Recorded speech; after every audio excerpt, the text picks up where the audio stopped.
आप गयास को रोज़ाना क्या देती हैं? मगर गयास में और तुम में फ़र्क है। तुम्हारे अखराजात माशाल्लाह ज़्यादा होंगे और फिर तुम्हें घर भी तो बहुत कुछ भेजना होगा। इनमें से क्या भेजूंगा अम्मी? आप ये रख लें। मुझे बस थोड़े से पैसे रोज़ाना खर्च के लिए दे दिया करें। मेरे ज़्यादा मजबूर करने पर अम्मी ने पैसे रख लिए और तय ये हुआ कि 100 रुपये ले लेंगी। 100 रुपये मेरा खर्च और 100 रुपये रख लिए जाएंगे ताकि जमा करके घर भिजवा दिए जाएं। बहरहाल मुझे दूसरी नौकरी की तलाश थी और उसके बाद मैं संजीदगी से किसी मुलाजमत की तलाश में मसरूफ़ हो गया। गयास मेरा बेहतरीन दोस्त बन गया था। उसने फालतू वक्त में मुझे बहुत थोड़ा पढ़ाना शुरू कर दिया था। इब्तदाई किताबें वो खुद ही खरीद लाया था और सच्ची बात तो ये है कि पढ़ने का शौक मुझे इब्तदा ही से था। अब एक सहारा मिला तो मैंने और दिलजमई से इस तरफ तवज्जो देना शुरू कर दी। औकात मुकर्रर कर दिए गए थे। सुबह को हम दोनों अखबारात बेचते। हमने अपना दायरा वसी कर लिया था। उसके बाद गयास कॉलेज चला जाता। मैं घर में आकर थोड़ी देर घर के काम काज करता। जो चीज़ें बाजार से लाना होती लेकर आता, क्योंकि उनकी जिम्मेदारी मैंने अपने सर कबूल कर ली थी। गयास को मैंने घर की तमाम फिक्रों से बेनियाज कर दिया था। इन सारे कामों से फारिग होने के बाद मैं 10 साढ़े 10 बजे घर से बाहर निकल जाता और पूरे कराची में आवारा गर्दी करता रहता। मेरी ख्वाहिश थी कि मुझे किसी भी जगह किसी भी किस्म की नौकरी मिल जाए। चुनाचे इस सिलसिले में घूमते हुए मुझे तकरीबन 20 दिन गुजर गए थे। तब एक दिन गयास ही ने मुझे अखबार की कटिंग दिखाई और कहने लगा, अगर तुम चाहो तो ये नौकरी तुम्हारे लिए बेहतरीन होगी। सरदार भैया, क्या है ये? मैंने गयास के हाथ में अखबार का तराशा देखकर पूछा। एक ऐसी नौकरी है जिसमें तुम्हें सुबह 10 बजे से लेकर शाम के 4 बजे तक मसरूफ रहना पड़ेगा। 400 रुपये माहवार तनख्वाह, दोपहर का खाना भी मुफ्त। गर्ज के तुम ये नौकरी आराम से कर सकते हो। काम क्या करना होगा गयास? मैंने दिलचस्पी से पूछा। एक स्टोर है, उसमें मौजूदा शय की निगरानी, उन्हें उठाकर ले जाना, ऐसे ही ऊपर के काम है जिन्हें तुम जैसा आदमी आराम से कर सकता है, गयास ने कहा और मेरी आंखें चमक उठी। फिर गयास, तो मुझे फौरन वहां ले चलो। बहुत ही अच्छी बात है, ये तो लुत्फ आ जाएगा, मैंने कहा और गयास ने गर्दन हिला दी। हमने इस मसले में ज्यादा देर नहीं की। दूसरे ही दिन हम स्टोर पहुंच गए। डिपार्टमेंटल स्टोर था। दुनिया भर की अशिया सजी हुई थी। काम सिर्फ ये था कि उन अशिया की निगरानी की जाए और ग्राहकों पर निगाह रखी जाए। जिस शख्स को जिस चीज की जरूरत हो वो उसे फराहम कर दी जाए। 2 आदमी इसी काम के लिए मुतय्यन थे और कुछ आदमी वो और रखना चाह रहे थे। स्टोर सुबह 10 बजे खुलता था। खुलने के बाद उसकी थोड़ी बहुत सफाई करना होती थी और उसके बाद शाम के 4 बजे तक ये ड्यूटी थी। 4 बजे दूसरा आदमी काम के लिए आ जाता था और फिर वो रात के 12 बजे तक काम करता था। मैंने स्टोर के मालिक, जिनका नाम हाजी अहमद अली था, से बात की और उन्हें यकीन दिलाया कि मैं पूरी दयानतदारी के साथ अपना फर्ज अंजाम दूंगा। चुनाचे मुझे रख लिया गया और दूसरे दिन मैंने स्टोर जाना शुरू कर दिया। स्टोर की नौकरी मेरे तजर्बे में इजाफे का बाइस थी। यहाँ भांत भांत के लोगों से मुलाकात होती थी। सुबह से शाम तक वहाँ लोग आते जाते रहते थे और मैं पैसे की फरावानी देखकर हैरान होता जा रहा था। वो चीजें खरीदी जाती थीं जिनका आम जिंदगी से कोई खास ताल्लुक नहीं होता, बस तफरीहन ही उन्हें खरीद लिया जाता था। भारी रकूमात खर्च करके बेगमात और उनके साथ मौजूद साहब ये चीजें खरीदा करते थे और खुश खुश वापस चले जाया करते थे। कुछ दिन तो मैं हैरत का शिकार रहा, फिर आहिस्ता आहिस्ता सारा माहौल मेरी समझ में आता गया।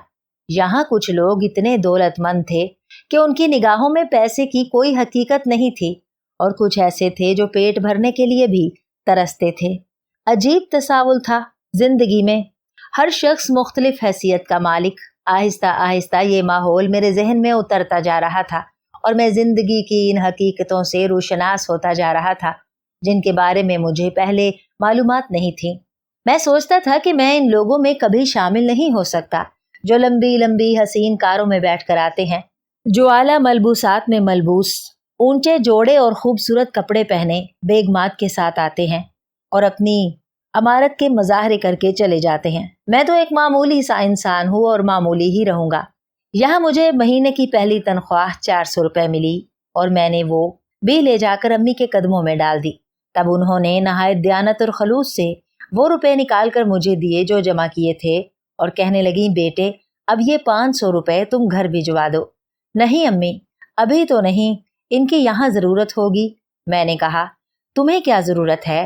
तुम्हारे पास कपड़े मौजूद हैं और फिर इस महीने अखबार के बिल वसूल करने के बाद जो 100 रुपये बचे उनमें से तुम कपड़े बनवा लेना।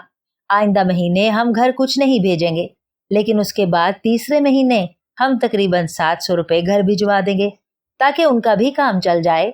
तुमने बताया है ना तुम्हारी बहनें भी हैं और तुम्हें उनकी शादी करनी है, उन्होंने कहा और मैं नेकी के मुजस्समे को देखता रह गया। मेहरबान औरत की उस गुफ्तगू से मेरी आंखों में आंसू भर आए थे। मुझे अपने घर के लोग याद आ गए। मैंने अभी तक यहाँ कुछ भी नहीं किया था। इब्तदा में जो कुछ मिला था वो भेज दिया था। बाद में अम्मी के कहने पर मैंने ये पैसे गयास को दे दिए और गयास उनका मनी आर्डर कराया। फिर जब मुझे मनी आर्डर की रसीद मिली तो इसके साथ ही अपने वालिद का खत भी मिला, जिसमें उन्होंने ये शिकायत की थी कि मैंने तवील अरसे से उन्हें अपनी खैरियत से मतला नहीं किया। उन लोगों की खैरियत मालूम करके मुझे बेहद सुकून मिला था। एक दफ़ा तो दिल चाहा कि जाकर उन्हें देख आऊं, मिल लाऊं, लेकिन स्टोर की नौकरी अभी बिल्कुल नई थी। छुट्टी का सवाल ही पैदा नहीं होता था। चुनाचे दिल महसूस कर रह गया और उसके बाद बाकायदा ख़तो किताबत जारी हो गई। मेरे वालिद अक्सर मुझे लिखते थे कि वो बहुत ऐशो आराम की ज़िंदगी बसर कर रहे हैं। मेरी भेजी हुई रकम से उन्होंने बड़े बड़े काम कर लिए हैं।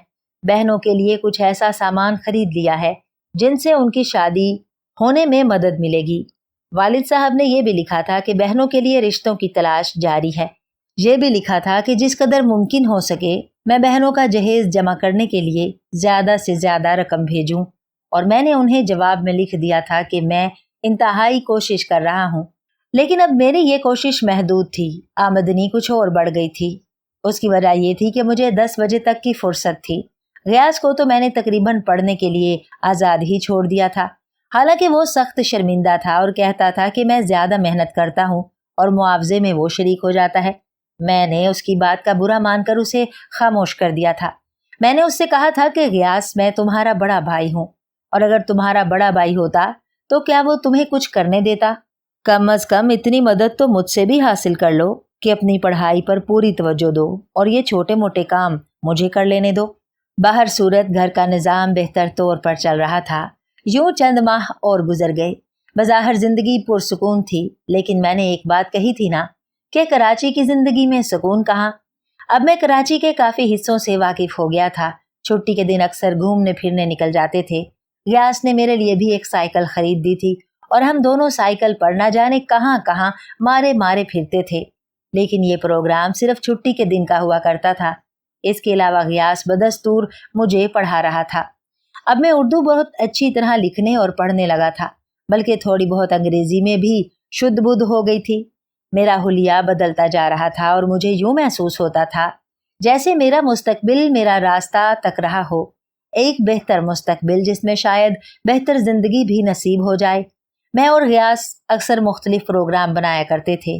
गयास का ख्याल था कि तालीम मुकम्मल करने के बाद वो किसी दफ्तर में नौकरी करेगा, बल्कि कारोबार शुरू करेगा जिसमें उसका साथ दे सकूंगा। वो मेरी शमूलियत से बेहद खुश रहता था, लेकिन ये खुशी हम दोनों को रास ना आई। दो तवीलुल कामत शख्स बेहतरीन लिबास में मलबूस अंदर दाखिल हुए। उनमें से एक ने सिगरेट तलब की और वहीं पैकेट खोलकर सिगरेट पीने लगा।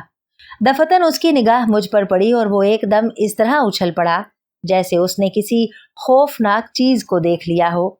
चंद साथ वो मेरी तरफ देखता रहा, फिर उसने अपने साथी की तरफ झुककर कुछ कहा। उसका साथी भी मेरी जानिब देखने लगा था। दोनों के चेहरे ऐसे नजर आने लगे जैसे उनकी हालत बहुत खराब हो गई हो, और फिर वो आहिस्ता आहिस्ता बाहर निकल गए। लेकिन मुझे हैरत थी, उन लोगों की मुझे देखकर ये हालत क्यों हुई थी? क्या उनका ताल्लुक रमजान से तो नहीं? मैंने सोचा। रमजान से मेरी उस दिन के बाद से कोई मुलाकात नहीं हुई थी और ना ही मैंने उस तरफ का रुख किया था। मेरी जिंदगी महदूद सी थी, एक मुख्तसर से रास्ते से जाना और वहीं से आना। हाँ, छुट्टी का दिन अलबत्ता गयास के साथ मुख्तलिफ मकामात की सैर को जरूर चला जाता था। वो लोग मेरे जहन में टिके रहे। शाम को 4 बजे जब मेरी स्टोर से छुट्टी हुई, तब भी मेरा जहन उन्हीं में अटका रहा था कि कौन लोग थे आखिर, मुझे देखकर क्यों चौंक पड़े हैं। हमेशा की तरह आहिस्ता रवी से बस स्टॉप की तरफ चल पड़ा और अभी मैं बस स्टॉप के नजदीक पहुंचा भी नहीं था कि अचानक एक खूबसूरत लंबी कार मेरे नजदीक रुक गई। उनमें से एक आदमी ने गर्दन निकालकर बाहर झांका और मुझे मुखातिब किया। मैं ठिठक कर उन्हें देखने लगा था। फिर मैं दोबारा चौंक पड़ा। ये वही दोनों थे जो स्टोर में आए थे। मैं खौफजदा हो गया था, लेकिन बज़ाहिर बहादुर बना रहा। तब उनमें से एक शख्स ने कहा, माफ करना भाई साहब, हमें आपसे एक काम है। और मैं उनके करीब पहुंच गया। जी फरमाइए, क्या आप हमें कुछ वक्त दे सकते हैं? वक्त? लेकिन क्यों? हमें आपसे कुछ काम है। क्या काम है आपको मुझसे? मैंने कुरेदने वाली निगाहों से उन्हें देखते हुए पूछा। बस एक गलत फहमी है जिसे हम दूर करना चाहते हैं। मैंने आज दिन में आपको डिपार्टमेंटल स्टोर में देखा था और हैरान रह गए थे। हाँ, मुझे मालूम है आप लोग आए थे और शायद आपने सिगरेट का पैकेट खरीदा था और मुझे देखकर चौंक पड़े थे। हाँ जी, बिल्कुल दुरुस्त फरमाया आपने। इसका मकसद है कि आपने भी हमारी तरफ तवज्जो दी थी। जाहिर है मैं आप लोगों को पहले से नहीं जानता, इसलिए आपकी इस हरकत पर मुझे हैरत हुई थी। बाहर सूरत हमें आपसे सिर्फ गुफ्तगू करनी है। बराहे करम 15 मिनट आप हमें दे दें, उसके बाद जहां आप कहेंगे आपको छोड़ देंगे। यही बात कर लें, आप क्या कहना चाहते हैं? ओफो, किसी गलत फहमी का शिकार ना हो। एक दोस्ताना गुफ्तगू होगी और चंद लम्हात के बाद हम आपको रुखसत कर देंगे। बल्कि बेहतर होगा कि आप एक प्याली चाय हमारे ही साथ पिएं। बात नहायत शरीफाना अंदाज में की जा रही थी। यूं भी चेहरे मेहरे से कोई खास अंदाजा नहीं होता था। वो लोग खासे खुश लिबास और पढ़े लिखे मालूम होते थे। चुनाचे मैंने भी सोचा कि इस तरह किसी की दावत पर इनकार करना बुज़दिली की इलामत है। चुनाचे मैंने गर्दन हिला दी और उनमें से एक ने जल्दी से पीछे का दरवाजा खोल दिया। मैं जिंदगी में पहली बार इतनी उम्दा और बड़ी कार में बैठा था। बाहर सूरत बैठने के बाद मैंने दरवाजा बंद किया और ड्राइविंग करने वाले ने कार स्टार्ट करके आगे बढ़ा दी। रास्ते में मैंने उन लोगों से कोई बात नहीं की थी। थोड़ी देर के बाद कार एक खुशनुमा बंगले के मेन फाटक से अंदर दाखिल हो गई। खूबसूरत सी कोठी थी जिसके बाहर कैसर विला का बोर्ड लगा था। मैंने कोठी अंदर से देखी तो हैरान रह गया। आज तक ये खूबसूरत बुलंदोबाला इमारतें बाहर से देखी थी, अंदर के बारे में अंदाजा नहीं था कि वो अंदर से कैसी होंगी। इस हसीन कोठी को देखकर मैं हैरान रह गया। इमारत का क्या क्या मुजाहरा नहीं था इस कोठी में। अंदरूनी दाखिले के बाद सीढ़ियों में कालीन बिछा हुआ था और यही कालीन बिछी हुई सीढ़ियां ऊपर तक जाती थीं। नीचे एक बड़ा हाल था जिसमें सोफा सेट लगे हुए थे और नहायत कीमती अशिया से सजावट की गई थी। लेकिन वो लोग नीचे रुकने की बजाय मुझे ऊपर ले गए। थोड़ी सी हिचकिचाहट जरूर थी जहन में, क्योंकि इससे पहले इतने कीमती मकान में नहीं आया था। इसके अलावा ये लोग भी मेरे लिए अजनबी थे। ताहम मैंने इस हिचकिचाहट का इजहार नहीं किया और ऊपर पहुंच गया। सीढ़ियों के बाद एक दरवाजा था और दरवाजे की दूसरी जानिब एक बहुत बड़ा कमरा था। ये कमरा भी हाल नुमा था और नीचे वाले हाल से मुताबिकत रखता था, यानी इस किस्म की सजावट से मुज़य्यन था। उन दोनों ने मुझे बैठने का इशारा किया और मैं झिझकता हुआ एक सोफे पर बैठ गया। क्या नाम है तुम्हारा दोस्त? उनमें से एक ने सवाल किया। सरदार अली। खूब, कहाँ रहते हो? जैकब लाइन में। इस स्टोर में कब से मुलाजमत करते हो? चंद माह से। इससे कबल कहाँ थे? वो बराबर सवालात किए जा रहे थे और उनके इन मसलसल सवालों से मैं किसी कदर झुंझुला गया और तेज लहजे में बोला, ये सारी बातें मैं बाद में बताऊंगा, पहले आप लोग अपना मकसद बताएं। ये सवालात मुझसे क्यों किए जा रहे हैं? तुम्हारा मुस्तकबिल बनाने के लिए। वही शख्स बोला जो मुझसे मुसलसल सवालात पूछे जा रहा था। क्या मतलब हुआ इस बात का? मुस्तकबिल एक ऐसी चीज है जिसे हर इंसान बेहतर से बेहतर देखने का ख्वाहिशमंद होता है और हर शख्स की यही कोशिश होती है कि उसके मुस्तकबिल में फूल ही फूल खिल जाएं। क्या तुम ये बात पसंद नहीं करोगे कि तुम्हारी आइंदा जिंदगी स्टोर के एक सेल्समैन या निगरान की हैसियत की बजाय एक बहुत बड़े आदमी की हैसियत से गुजरे? यकीनन पसंद करूंगा, लेकिन तुम इस सिलसिले में क्या कहना चाहते हो? मैंने पूछा। हम तुम्हें वही जिंदगी फराहम करने के ख्वाहिशमंद हैं दोस्त, और इसकी बुनियादी वजह यह है कि तुम्हारी सूरत एक ऐसे शख्स से मुशाबे है जो बहुत बड़ी हैसियत रखता है। अगर तुम अपनी सूरत से फायदा उठाना चाहो तो हम तुम्हारी मदद कर सकते हैं। देखो भाइयों, मैं तुम्हें एक बात बता दूं, मैं एक गरीब सा आदमी हूं, बल्कि बालफाजे दीगर तो मुझे देहाती कह सकते हो। अपनी बस्ती से कराची इसलिए आया था कि यहाँ से कुछ कमाकर अपने घर भेज सकूं, लेकिन कराची के हंगामों में मैं हालात का शिकार हो गया और वो कुछ ना कर सका जो करना चाहता था। ताहम एक बार फिर मेरी जिंदगी इन बेहतर रास्तों पर चल पड़ी है جن پر چل کر میں اپنے مقاصد پورے کر سکتا ہوں۔ بڑا آدمی بننے کی خواہش کسے نہیں ہوتی۔ جس وقت میں کراچی میں آیا تھا تو کچھ اور لوگوں نے بھی مجھے بڑا آدمی بنانے کی پیشکش کی تھی، لیکن اس کے بعد مجھے 3 ماہ جیل میں گزارنا پڑے۔ چنانچہ میں کوئی ایسا کام نہیں کر سکتا جس کی کوئی قانونی پکڑ ہو۔ میں شرافت سے جو کچھ کر رہا ہوں اس میں مگن رہنے کا خواہش مند ہوں۔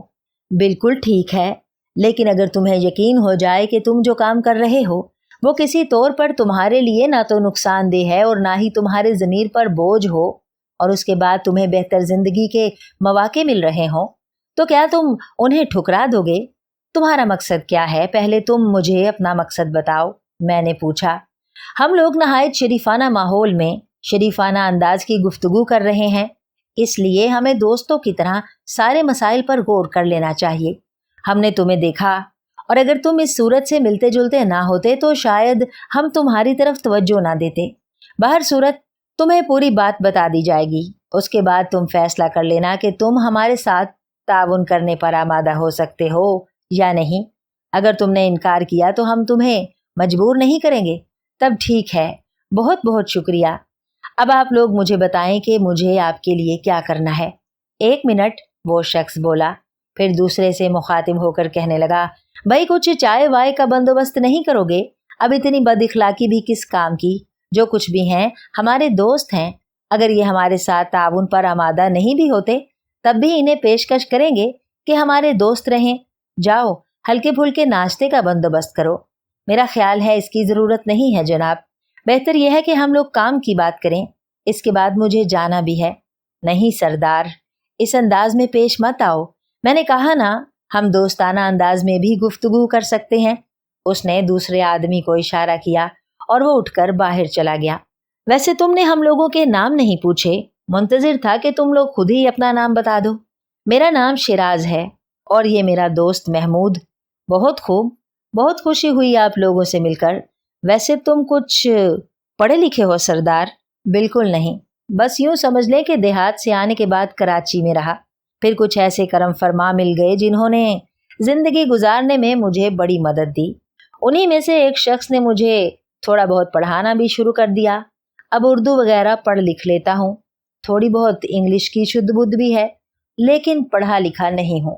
ٹھیک ہے، اپنا کام تو چلا رہے ہو، اس سے کیا فرق پڑتا ہے؟ شیراز نے کہا۔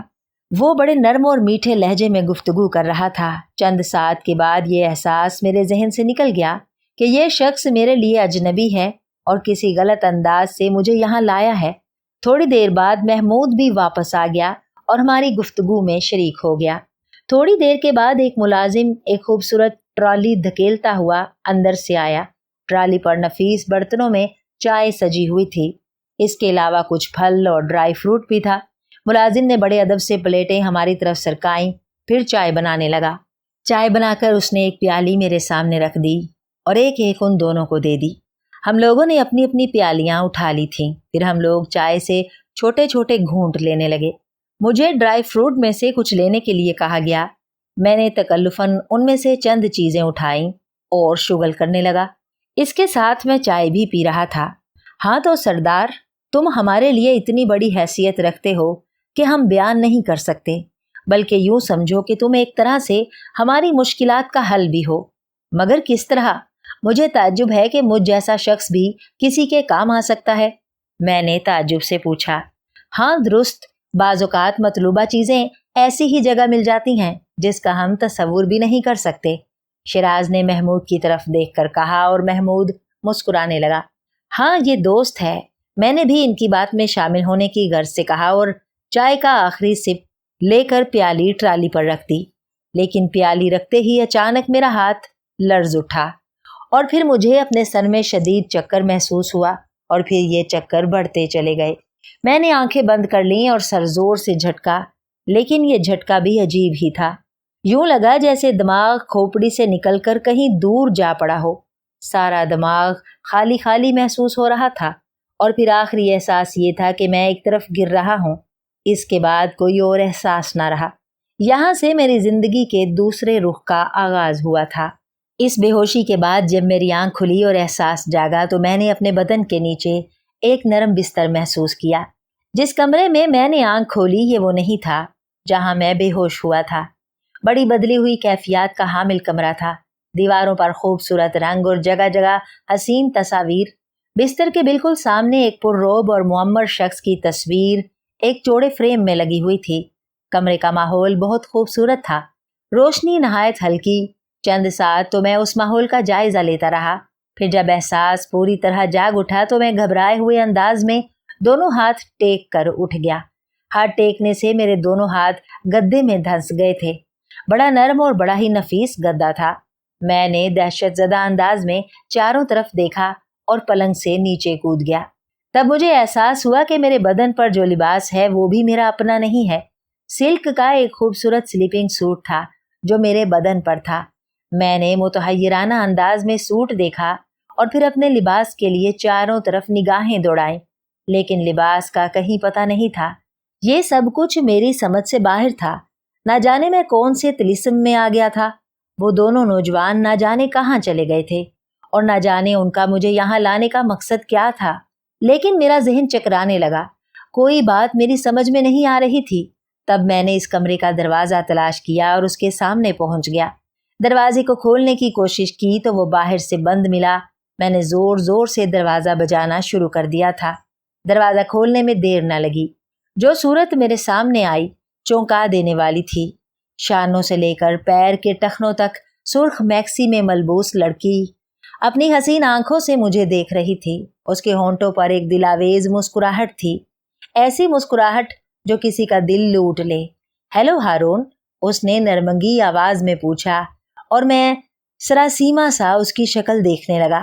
परेशान क्यों हो हारून, क्या बात है? उसने बड़े एतमाद से सवाल किया। तब मैंने बमुश्किल खुद को संभाला और गला साफ करके बोला, खातून कुछ गलत फहमी हो गई है आपको। मेरा नाम हारून नहीं है। ओह, लड़की की मुस्कुराहट अचानक सिमट गई।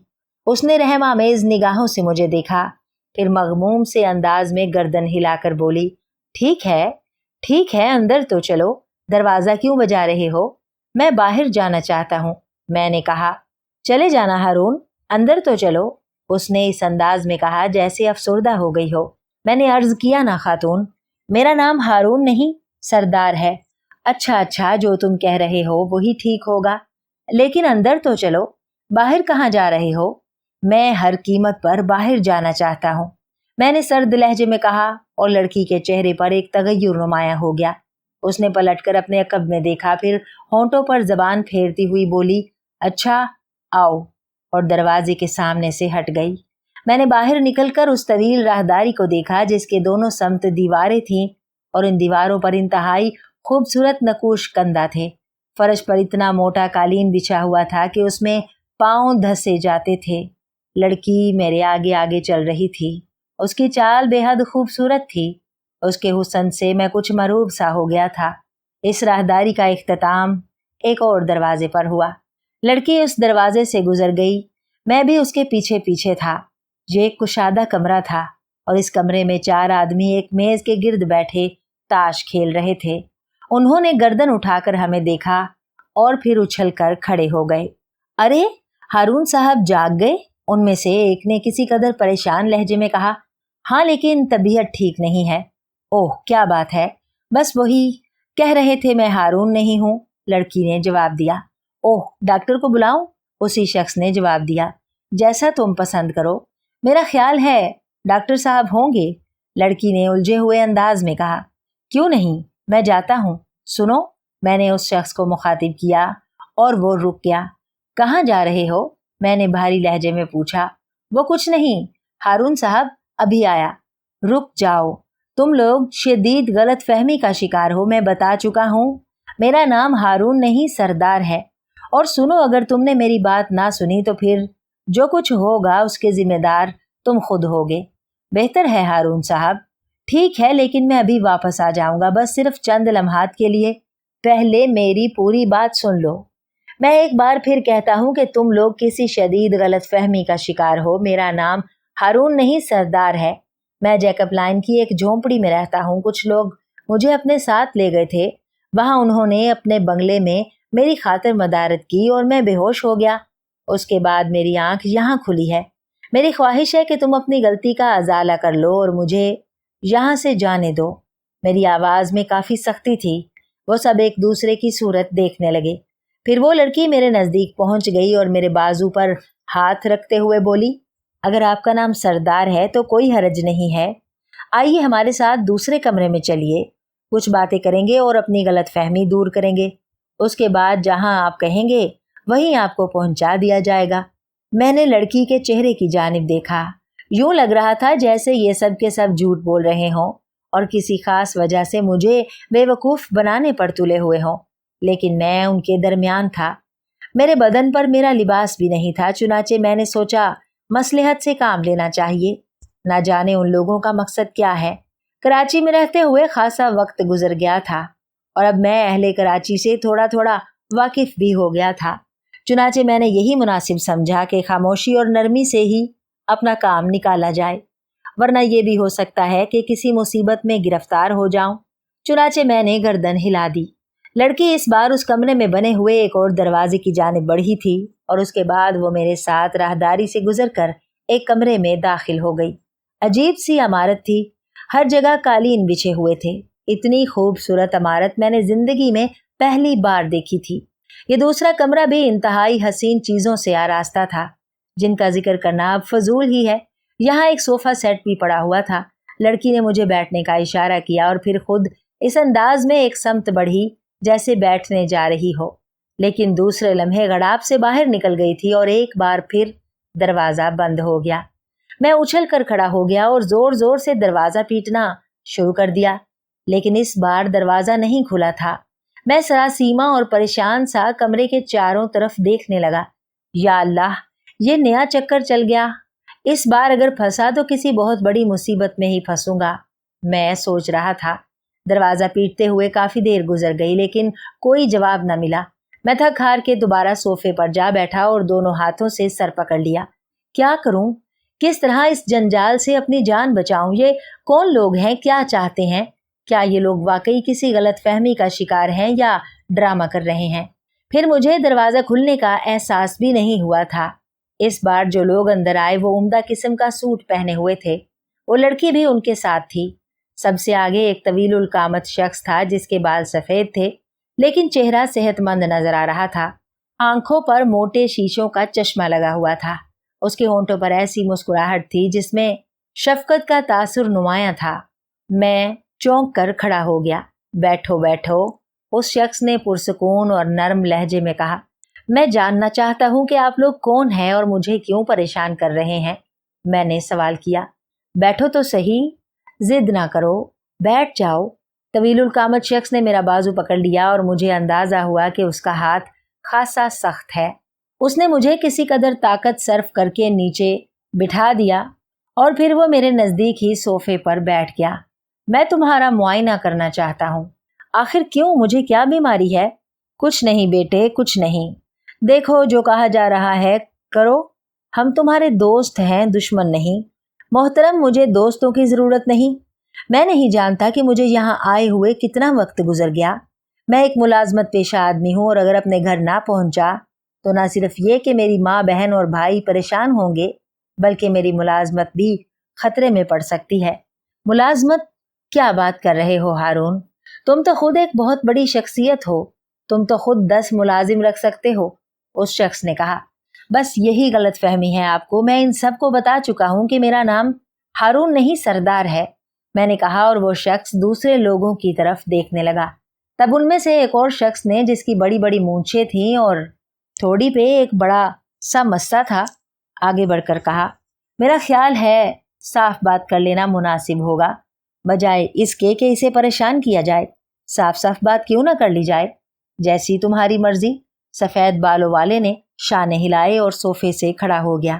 وہ شخص میرے سامنے آ گیا تھا۔ پھر وہ میری آنکھوں میں دیکھتا ہوا بولا، دوست، ہم بھی جانتے ہیں کہ تمہارا نام سردار ہے، لیکن ہم چاہتے ہیں کہ تم خود کو سردار سمجھنا چھوڑ دو اور ہارون کہنا شروع کر دو۔ کیوں؟ کیا میں پاگل ہو گیا ہوں یا تم سب پاگل ہو؟ نہیں نہیں، ایسی کوئی بات نہیں ہے۔ ہم دونوں میں سے، بلکہ ہم سب میں سے کوئی پاگل نہیں ہے۔ تمہاری صورت ایک ایسے شخص سے ملتی ہے جس کا نام ہارون ہے और वो शख्स हमारे लिए इतनी बड़ी हैसियत रखता है कि तुम तसव्वुर भी नहीं कर सकते। लेकिन अफसोस, अब वो हमारे दरमियान नहीं रहा और उसकी वजह से एक ऐसा शख्स शदीद सदमे का शिकार है जो हारून से शदीद मोहब्बत करता है। ये सदमा उसकी जान भी ले सकता है। चुनाचे हमारी ख्वाहिश है कि तुम थोड़े अरसे के लिए खुद को हारून कहना और समझना शुरू कर दो। तुमने अलिफ लैलवी किरदार अबुल हसन का नाम तो सुना ही होगा। एक रात वो सोया तो खलीफा हारून उर रशीद बन गया, और हम भी ये चाहते हैं कि तुम हारून उर रशीद ना सही हारून बन जाओ। मूंछों वाला शख्स मुस्कुराया और मैं परेशानी से उसकी सूरत देखने लगा। यकीन करो, अगर ये एक शख्स की जिंदगी का सवाल ना होता तो हम तुम्हें उस मुसीबत का शिकार ना बनाते। बाकी रही तुम्हारी मुलाजमत की बात और तुम्हारी माँ बहन का मसला, तो तुम भरोसा रखो, अगर तुम हमारे काम आओगे तो उन्हें जिंदगी में कोई तकलीफ नहीं होगी। इतना कुछ दे दिया जाएगा कि तुम परेशानियों से निकल जाओगे। अपना कोई कारोबार कर लेना और उसके बाद सुकून की जिंदगी बसर करना। अगर किसी नेक काम के लिए तुम्हारी खिदमत हासिल की जा रही हैं तो तुम एक अच्छे इंसान की हैसियत से हमारी मदद करो। मैं सोच में डूब गया। जो कुछ वो कह रहे थे अगर दुरुस्त था तो वाकई सोचने की बात थी, लेकिन ये सारी बातें मेरी समझ में नहीं आ रही थी। रह रह कर एक ही ख्याल जहन में उभरता था कि कहीं ये भी कोई चाल ना हो, ये लोग मुझे किसी मुसीबत का शिकार ना बना दें। दोस्त, जल्दी मत करो, हमारी पेशकश पर गौर करो और अगर चाहो तो तुम्हारी तरफ से कोई पैगाम तुम्हारे घर भिजवाया जा सकता है। हमारा वादा, मूंछों वाले शख्स ने कहा। अंदाज मीठा मीठा और नरम था और ऐसी लजाजत थी उस लहजे में कि मैं सोच में पड़ गया। मैंने किसी कदर नरम लहजे में कहा, लेकिन क्या इस तरह मुझे यहाँ लाना अच्छी बात है? वो दोनों कौन थे जिनका नाम शिराज और महमूद था? उन्होंने धोखे से मुझे बुलाया, अपने घर ले गए और फिर शायद चाय में मुझे बेहोशी की कोई दवा पिला दी। हाँ, इस बात पर उन दोनों को सख्त डांटा गया था। उन्हें कहा गया था कि शरीफाना तौर पर इस शरीफ आदमी से बात कर लेते। अगर सरदार साहब तैयार हो जाते तो ठीक था, वरना हमारी बदकिस्मती। अब भी सरदार, यही बात है। अगर तुम खलूसे दिल से हमारे काम आना चाहो तो ठीक है, वरना यकीन करो हम तुम्हें मजबूर नहीं करेंगे। हाँ, एक दावत जरूर देंगे कि एक नजर उस शख्स को देख लो। उसकी हालत कितनी खराब है, वो नीम दीवाना हो गया है और हमें खतरा है कि उस दीवानगी के आलम में वो कहीं चल ना बसे। वो अपने बेटे से उतनी ही मोहब्बत करता है। उसके बाद सरदार, अगर तुम्हारा दिल इजाजत दे तो हमारा साथ दो, वरना हम तुम्हें उस जगह छोड़ देंगे जहां तुम कहोगे। मैं थोड़ी देर खामोश रहा, फिर मैंने गर्दन हिलाते हुए कहा, बेहतर है, लेकिन मुझे सोचने का मौका दो। जरूर सरदार, जरूर, लेकिन तुम हमें जवाब कब तक दोगे? थोड़ी देर के बाद मैंने जवाब दिया, क्या तुम इस अरसे के लिए अपने घर जाना चाहते हो? हाँ, बेहतर यही होगा कि तुम मुझे जाने की इजाजत दे दो। मैं घर वालों को इस सिलसिले में बता दूंगा। नहीं सरदार, खुदा के लिए नहीं, इस तरह हम अपनी सारी कोशिशों में नाकाम हो जाएंगे। मूंछों वाले शख्स ने बदस्तूर लजाजत से कहा और मैं एक गहरी सांस लेकर उसे देखने लगा। मैंने सोचा, अगर ये लोग घर पर इतला भिजवा दें और वाकई जिस परेशानी का ये इजहार कर रहे हैं वो सच है तो किसी के काम आने में क्या हर्ज है। रहा किसी गलत बात का मसला तो उसका फैसला किस तरह किया जा सकता है जब तक कोई उलझन पेश ना आ जाए। चुनाचे मैंने इस बात पर आमादगी जाहिर कर दी कि मैं उनके दरमियान रहने के लिए तैयार हूँ। अलबत्ता अभी मैं जवाब नहीं दे सकता। वो सब इसके लिए तैयार हो गए थे और उन्होंने मेरा बहुत बहुत शुक्रिया अदा किया और फिर वो मुझसे इजाज़त लेकर चले गए और मैं हालात पर गौर करने लगा। ये सारा हंगामा, क्या वो सच कह रहे हैं? और अगर सच नहीं कह रहे तो फिर मुझसे क्या चाहते हैं? मैं अब देहात का सीधा सादा नौजवान सरदार नहीं रहा था, बल्कि कराची में मैंने बहुत कुछ देखा था, बहुत कुछ सीखा था और अब उसका मिजाज किसी हद तक मेरी समझ में आने लगा था। मेरा जहन इन सवालात का जवाब ना तलाश कर सका और मैंने खुद को ढीला छोड़ दिया। अपनी बस्ती आफियत की बस्ती थी और जब आफियत की बस्ती छोड़ दी तो फिर कुछ भी हो भुगतेंगे। मैंने महसूस किया था कि उन लोगों ने कमरे का दरवाज़ा बाहर से बंद कर लिया है। अब मैंने इस दरवाजे को दोबारा आजमाने की कोशिश नहीं की थी, लेकिन थोड़ी देर के बाद वो दरवाज़ा खुद ही खुल गया। वो लड़की अंदर आ गई जो मैक्सी पहने हुए थी। काफ़ी खूबसूरत लड़की थी और इस लिबास में और भी हसीन नजर आती थी। मैं उठकर बैठ गया। मेरी आमद तुम्हें नागवार तो नहीं गुजरी सरदार? اس نے میٹھی آواز میں جواب دیا۔ نہیں، تم ہمارے معزز مہمان ہو، تمہاری پسند ناپسند کا خیال رکھنا بھی تو ہمارا فرض ہے۔ ان باتوں کو چھوڑو میم صاحب، میری پسند ناپسند کی بات تو بڑی رسمی ہے۔ کیوں؟ ارے میں کون سا اپنی مرضی سے یہاں آیا ہوں؟ وہ تو ٹھیک ہے، لیکن کیا؟ کہو۔ شیراز اور محمود تمہیں دیکھ کر اتنے بدحواس ہوئے کہ اخلاق و آداب بھول گئے۔ اب دونوں بھی شرمندہ ہیں۔ کیوں شرمندہ ہے؟ ہم سب لوگوں نے انہیں ملامت کی ہے، خاص طور سے افضال نے تو انہیں بہت ڈانٹا ہے۔ افضال صاحب کون؟ میں نے پوچھا۔ وہی جن کی بڑی بڑی مونچھیں ہیں۔ انہوں نے شیراز سے کہا کہ تمہیں اس طرح کیوں لایا گیا؟ ایک نیک کام تھا، کوئی شریف آدمی فوراً تیار ہو جاتا، استدعا کیوں نہیں کی گئی؟ خیر چھوڑو ان باتوں کو، اگر حرج نہ ہو تو میرے چند سوالات کا جواب دو۔ ضرور ضرور، لیکن سردار میرا خیال ہے ابھی تک تمہارا دل ہماری طرف سے صاف نہیں ہوا۔ کیوں؟ تم نے مجھ سے بیٹھنے کے لیے بھی نہیں کہا۔ او بیٹھو میم صاحب۔ دراصل میں دیہاتی آدمی ہوں، شہری آداب سے ابھی پوری طرح واقف نہیں ہوا ہوں۔ یہ میم صاحب کیا ہوتا ہے؟ وہ ایک صوفے پر بیٹھ گئی۔ آپ کو کہہ رہا ہوں، میرا نام فوزیہ ہے اور آئندہ تم مجھے اسی نام سے پکارو گے، ٹھیک ہے؟ میں نے گردن ہلا دی۔ کیا سوال پوچھ رہے تھے؟ صحیح جواب دو گی؟ ہاں کیوں نہیں، وعدہ، پکا وعدہ۔ خدا جانے تمہارا یہ پکا وعدہ کس قسم کا ہو۔ بہرحال اگر وعدہ کر چکی ہو تو یہ بتا دو، اصل چکر کیا ہے؟ کیا مطلب؟ اصل چکر کا مطلب بالکل اصل چکر ہوتا ہے، میں نے کہا، اور وہ مسکرانے لگی۔ اصل چکر وہی ہے جو تمہیں بتایا گیا ہے، یقین کر لوں آنے والا وقت بتا دے گا۔ بات دراصل یہ ہے میم صاحب، میرا مطلب ہے فوزیہ صاحب، فوزیہ صاحبہ، اس نے مسکرا کر کہا۔ ہاں دراصل اس کراچی میں یہ بھی خرابی ہے، پتہ ہی نہیں چلتا کون صاحب ہے اور کون صاحبہ، میں نے کہا، اور وہ ہنس پڑی۔ بہت کچھ سکھا دیا ہے تمہیں کراچی نے۔ یہ تو سچی بات ہے، اپنی بستی میں بڑا سکون تھا، سیدھے سچے لوگ، کوئی جھل فریب نہیں تھا، جس نے جو کچھ کہا سچ کہا، برا کہنا ہوا برا کہا، اچھا کہنا ہوا اچھا کہا، اور بات بن گئی۔ لیکن کراچی میں خدا کی پناہ۔ ہاں تمہارا یہ کہنا ٹھیک ہے، باہر صورت ہم لوگ تمہیں دھوکہ نہیں دے رہے، فوزیہ نے کہا۔ اچھا تو پھر یہ بتاؤ کہ وہ شخص کون ہے جس کے لیے تم یہ سب کچھ کر رہے ہو؟ ایک بوڑھا انسان جو اپنے بیٹے سے اس وقت جدا ہوا جب وہ 24 سال کا کڑیل جوان تھا۔ یہ داغ، یہ زخم اس کے سینے پر ایسا چسپاں ہے کہ وہ مسکرانا بھول گیا۔ خدا نے سب کچھ دیا لیکن ہنسی چھین لی۔ ہاں بیٹے کی ایک نشانی تھی جس نے اس کی آغوش میں پرورش پائی، لیکن شاید 24واں سال اس بوڑھے کے خاندان پر نحوست کا نشان ہے۔ 24ویں سال میں اچانک وہ نوجوان بھی ایک حادثے کا شکار ہو گیا۔ بوڑھے بد نصیب کے ساتھیوں اور دوستوں نے کسی طور اپنے اندر یہ ہمت نہیں پائی کہ اسے اس دوسرے صدمے کی اطلاع دیں۔ چنانچہ چند روز تک اسے لا علم رکھا گیا اور اس کے بعد مختلف طریقوں سے اسے دھوکے دیے جاتے رہے۔ اس سے کہا گیا کہ اس کا پوتا سرکاری دلچسپیوں کی بنا پر باہر بھیج دیا گیا ہے۔ حکومت نے اس کی اعلیٰ صلاحیتوں سے متاثر ہو کر اسے ایک خاص شعبے میں تربیت حاصل کرنے کے لیے باہر روانہ کر دیا ہے۔ بوڑھا مخبوط الحواس نہیں تھا، خاموش ضرور تھا۔ اسے یقین نہیں آیا، لیکن اسے یقین دلانے کے لیے طرح طرح کی کارروائیاں کی گئی اور غمزدہ انسان آج تک اپنے نوجوان پوتے کا منتظر ہے۔ اس کا غم نہیں دیکھا جا سکتا۔ چنانچہ اس کے بہی خواہوں نے تگ و دو شروع کر دی۔ ہم لوگ انتہائی کوشش میں تھے کہ کسی طور کوئی ایسی سبیل پیدا ہو جائے جس کے تحت ہم اپنے جھوٹ کو برقرار رکھ سکیں، لیکن کوئی بات سمجھ میں نہیں آئی تھی۔ تمہیں یقین نہیں آئے گا سردار کہ بڑی بڑی تکلیفیں اٹھانا پڑتی ہیں ہم لوگوں کو۔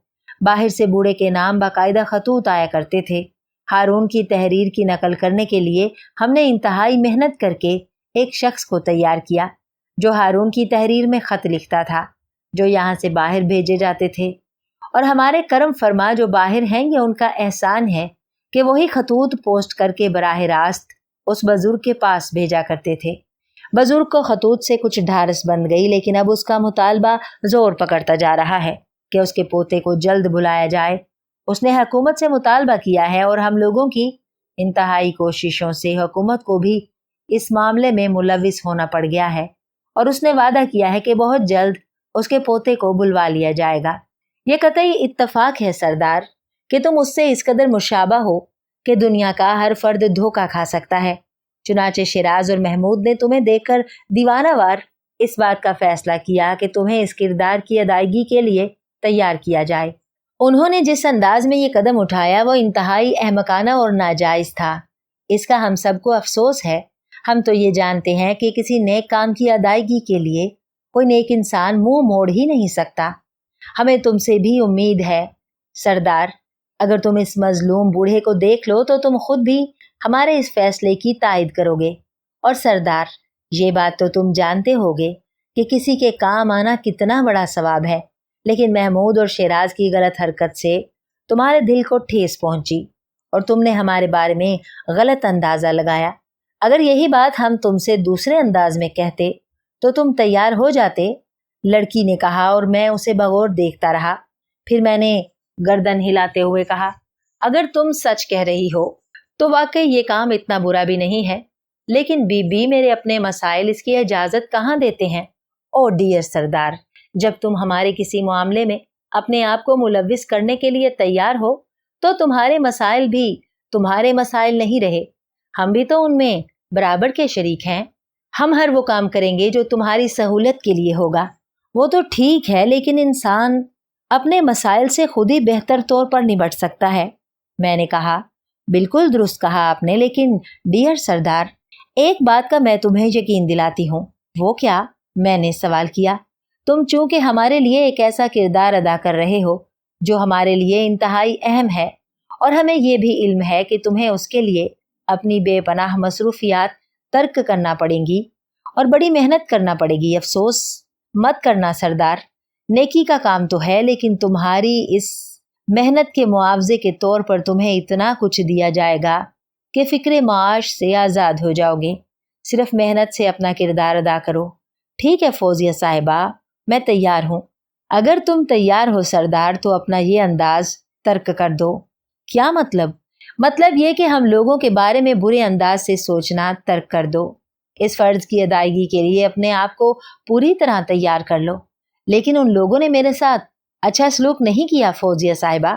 ठीक है, मैं जानती हूँ, फिर इसमें मेरा क्या कसूर है, लेकिन अब तो खुद को संभाल लो सरदार। ठीक है, मैं खलूसे दिल से तुम्हारे काम के लिए तैयार हूँ और गुजरी हुई बातों को भूल जाता हूँ, मैंने कहा, और फौजिया ने मेरे बाजू पर अपना हाथ रख दिया। तुम बेशक अपने नाम की तरह फराख दिल हो। मुझे मेरी बेतकल्लुफी के लिए माफ करना। हाँ, तुमने अपनी रिहाइश गाह कहाँ बताई थी? Jacob line. वहाँ कौन रहता है? कोई नहीं, लेकिन वो मेरे सहारे हैं। क्या मतलब? कराची में मेरे साथ बहुत बुरा सलूक हुआ फौजिया। मैं तो नौकरी की तलाश में आया था, लेकिन मुझे कदम कदम पर ठुकराया गया, और फिर नौकरी मिली तो ऐसी जिसकी वजह से मैं जेल पहुंच गया। 3 महीने की कैद काटी। ये तुम ठीक कहते हो सरदार। हालात इंसान को बहुत बदल देते हैं, ना जाने क्या बना देते हैं।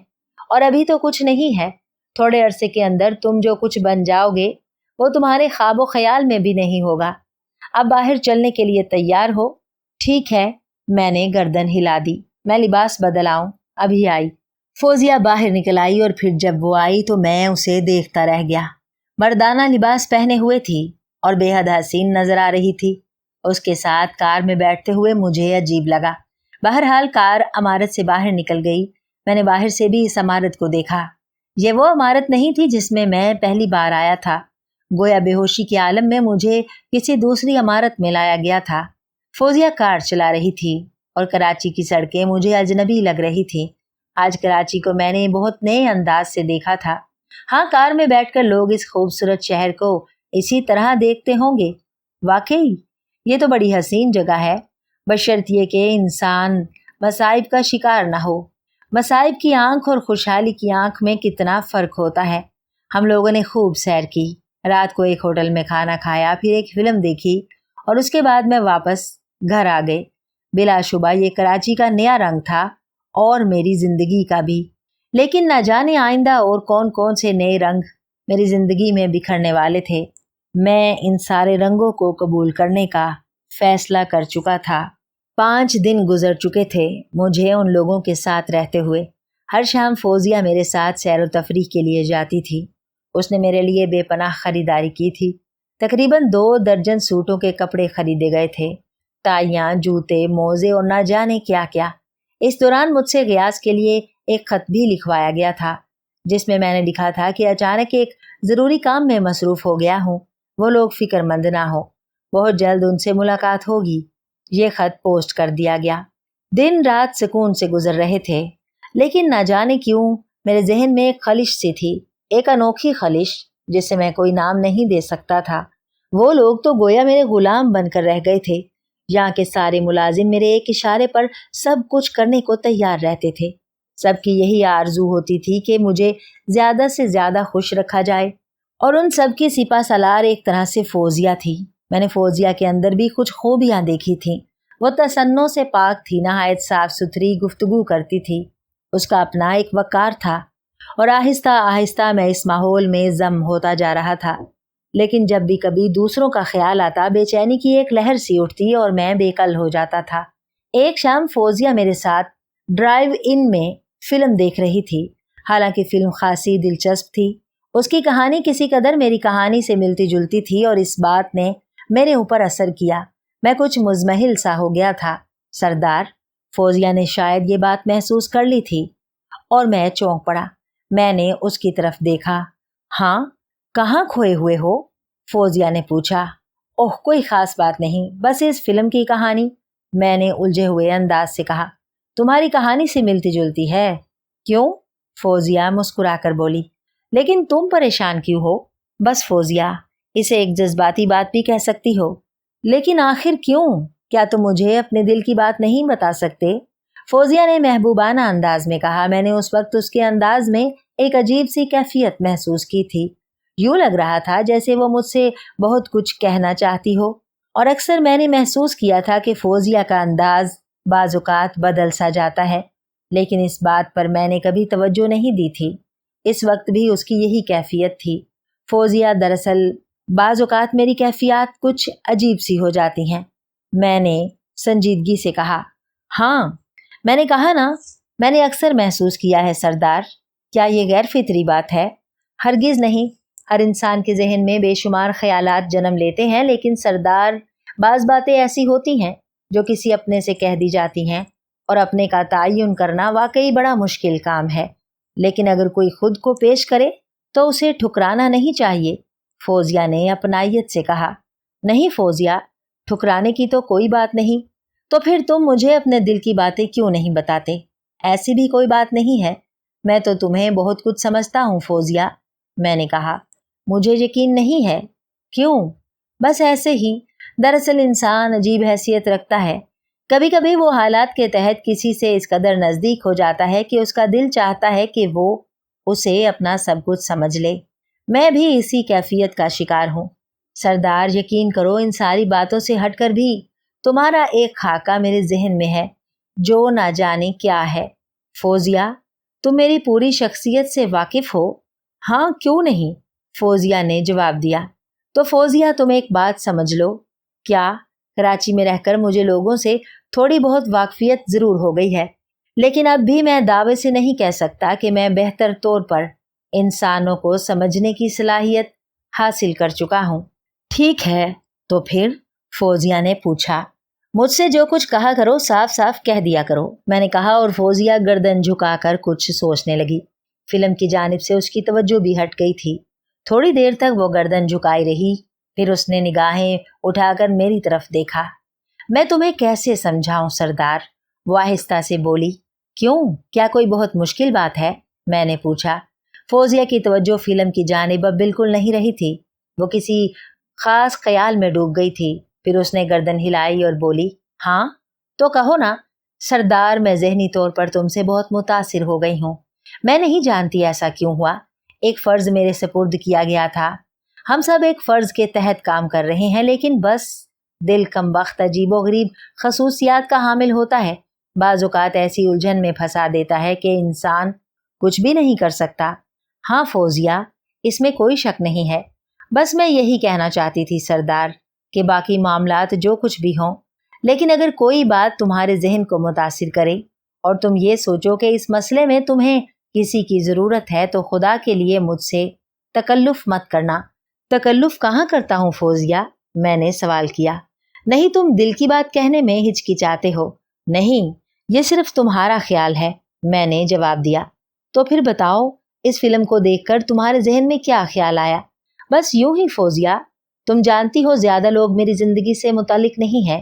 गियास, उसकी माँ और उसकी छोटी बहन ने मेरे साथ जो सलूक किया, उसने मुझे वो अपनायत फराहम कर दी जिसे मैं घर से निकल आने के बाद भूल बैठा था। मेरे घर में मेरे बाद अब मेरी बहनें हैं जो मुझे बेपनाह चाहती हैं और जिनकी आस भरी निगाहें मेरे ऊपर लगी हुई हैं।